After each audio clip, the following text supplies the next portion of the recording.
Okay, so today we're going to talk about functions and zeros of those functions. The zeros of a function are where the graph crosses the x-axis. So I have my x-axis and my y-axis. The zeros are going to be things that cross my x-axis. We can also call them my x-intercepts. So we want to find the zeros of a function given a graph. So here's a graph.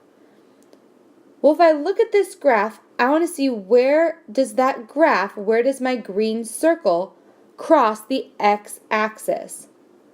Well, it crosses right here at -4 and right here at +3.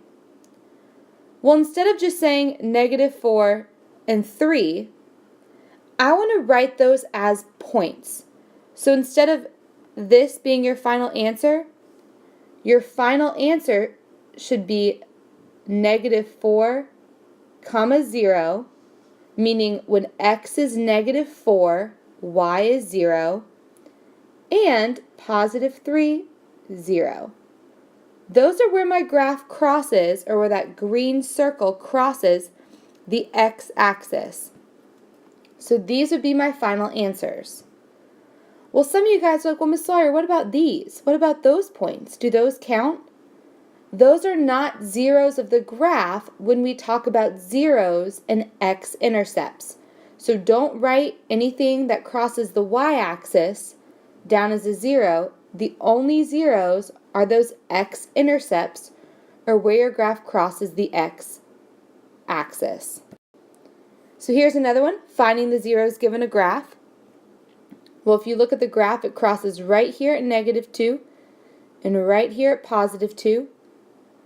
So my answer, the zeros, would be -2, 0, saying when x is -2, y is 0, and +2, 0. When x is +2, y is 0.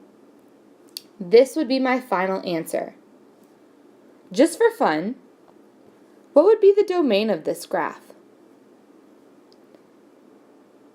Domain deals with my x's. My x's go on forever and ever in the positive and negative direction. So my domain is -infinity to +infinity. What about my range? I see my graph goes on forever upward, but does it go on forever downward, or do I have any points down here in my purple graph? No. What's the smallest number for my y's? What's the smallest y value on my graph?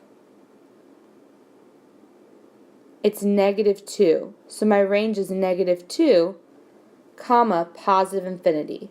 The smallest y is down here at -2, and my y's go on forever upward. So we can also find the zeros algebraically. So sometimes we can't just look at a graph, maybe we're not given a graph, and we want to find the zeros algebraically. Well, if I think about my graph,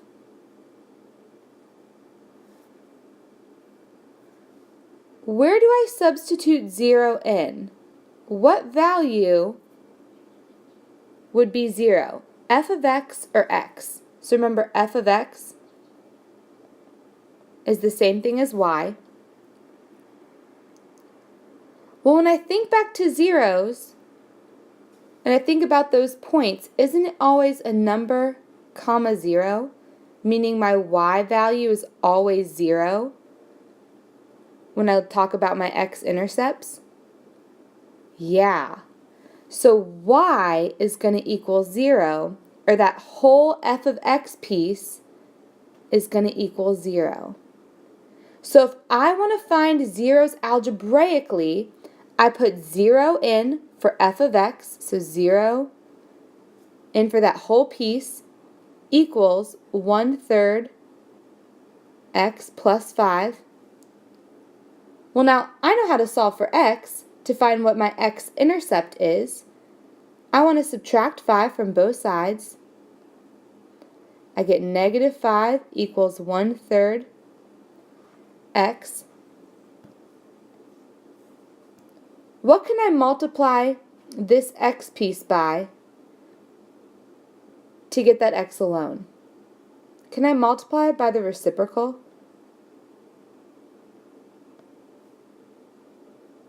So I'll multiply by 3 on both sides. I get negative 15 equals x. So my x-intercept is negative 15, meaning when y is 0, x is negative 15. If I were to graph this function, when x is negative 15, it would cross the x-axis, y would be 0. So here's one more we're going to work through together, so flip your paper over, and then you guys are going to do some on your own. It says f of x equals negative 4x minus 1. To find this 0 algebraically, I want to put 0 in for that whole f of x piece. That whole piece, remember f of x just equals y, and to find the zeros, we're going to set it equal to 0. So 0 equals negative 4x minus 1. Well, I'm trying to get x alone on the right side of my green line, so add 1. 1 equals negative 4 times x.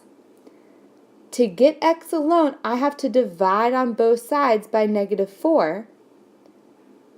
So my negative 4's cancel over here, and I get x all alone, and I get that x equals negative 1 over 4. It's okay to have a fraction. Not all of your graphs are going to have x-intercepts that are integers or positive and negative whole numbers. Sometimes you're going to have a fraction, and that's okay. And my final answer would be that point, negative 1/4, comma 0. So try these next few on your own, and we'll come around and check them off.